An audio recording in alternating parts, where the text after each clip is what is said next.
பையன் தான் சந்தோஷ். அவன் வந்து உடம்பு சரியில்லாமல் இருக்கான்னு சொல்லிட்டு தான் நாங்கள் நைட்டு பார்த்தோம். மறுநாள் தான் அடிச்சிட்டாங்கன்னு அவங்க ஃப்ரெண்டுக்கிட்ட சொல்லியிருக்கான். எங்களுக்கு இது தெரியாது, அடித்தது யாருன்னு தெரியாது, எதுவுமே எங்களுக்கு யாருக்கும் தெரியாது. அதுக்கப்புறம் சரி ஏதோ வீங்கி போயிடுச்சு, இன்ஃபெக்ஷன் ஆகிடுச்சு, இந்த அடித்ததுனால இன்ஃபெக்ஷன் ஆகிடுமோன்னு தான் ஜிஹெச்சுக்கு கூட்டிகிட்டு போனோம். ஆம்புலன்ஸில் தான் கூட்டிகிட்டு போனோம். அங்கே போனோடனே அவங்க வந்து இது இங்கே வந்து பார்க்க முடியாது அப்படின்னு சொல்லிட்டாங்க. அதனால சரி சொல்லிட்டு நம்ம ப்ரைவேட்டில் காமிக்கலாம் அப்படின்னு சொல்லிட்டு ப்ரைவேட் ஹாஸ்பிட்டல் கூட்டிகிட்டு போனோம். அங்கே வந்து ட்ரீட்மெண்ட் கொடுத்துட்டு இருந்தாங்க. ஃபுல்லாக இன்ஃபெக்ஷன் ஆகிடுச்சு, லேட்டாக வந்ததுனால இன்ஃபெக்ஷன் பரவிடுச்சு எல்லாம் இருக்கும் அப்படின்னு சொல்லிட்டு எங்களால் எதுவும் பண்ண முடியாது அப்படின்னு சொல்லிட்டாங்க. கடைசியில் அப்புறம் எதுவும் பண்ண முடியாது, காப்பாற்ற முடியாது, போயிடுச்சு. அந்த கேஎஸ்ஆர்பி டிரைவர் தான் கூப்பிட்டாங்க அப்படின்னு சொல்கிறாங்க. இந்த பாலாஜின்ற பையன் தான் வந்து இது பண்ணாங்க, அடிச்சிட்டாங்க. கையில் வந்து கடிச்சு அடையாளம் இருந்தது. அதுக்கப்புறம் வந்து வீங்கி போயிடுச்சு ரொம்ப.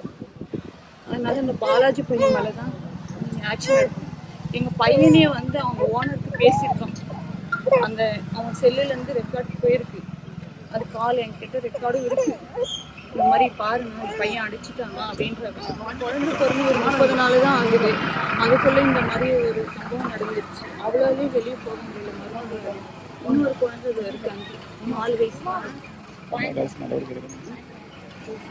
கம்ப்ளைண்ட் கொடுத்த இடத்துல எந்த நடவடிக்கை எடுக்கல. இதுக்கு தமிழக அரசு தான் எதனா உடனடியாக எதனா ஆக்ஷன் எடுத்து இந்த குழந்தை ஒரு 30 நாள் குழந்தைக்கும் ஒரு 3 வயசு குழந்தைக்கும் ஏதாவது நடவடிக்கை எடுத்து பரிசீலனை பண்ணி எடுக்கணும்.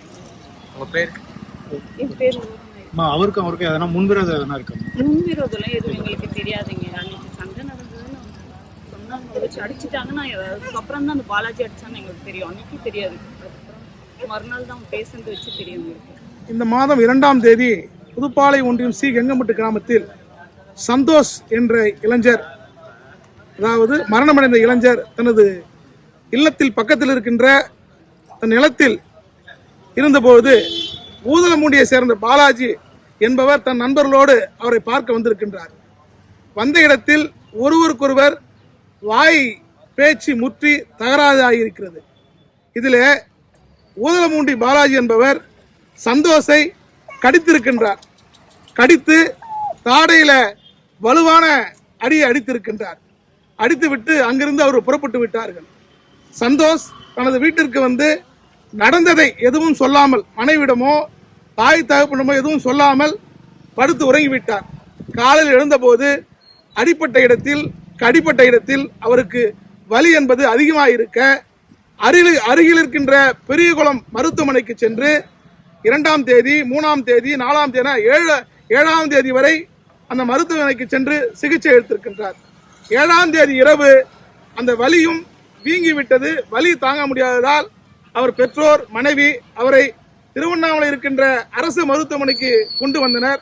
அங்கே பார்த்த மருத்துவர்கள் இங்கே இவருக்கு சிகிச்சை எடுக்க முடியாது என்று சொன்ன காரணத்தால் வேலூர் இருக்கிற தனியார் நறுவை மருத்துவமனைக்கு கொண்டு சென்றார்கள்.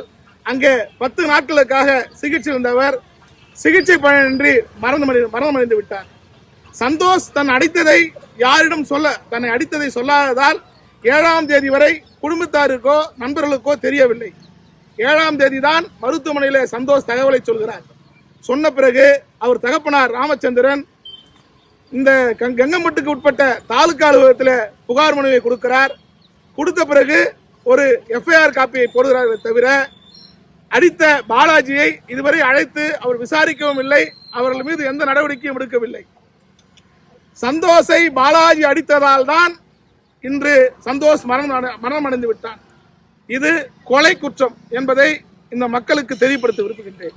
அரசுக்கும் காவல்துறைக்கும் தெரியப்படுத்த விரும்புகின்றேன். அந்த இளைஞர் நன்றாக பணி செய்து கொண்டிருந்த இளைஞர் அன்று இரவு பட்ட அடியால் தான் அவருக்கு முகம் வீங்கி அவருக்கு அந்த இடத்தில் பட்டதால் இங்கே அவருக்கு சீவு பிடித்திருக்கும் என்று டாக்டர்கள் சொல்கிறார்கள். அடித்தார்.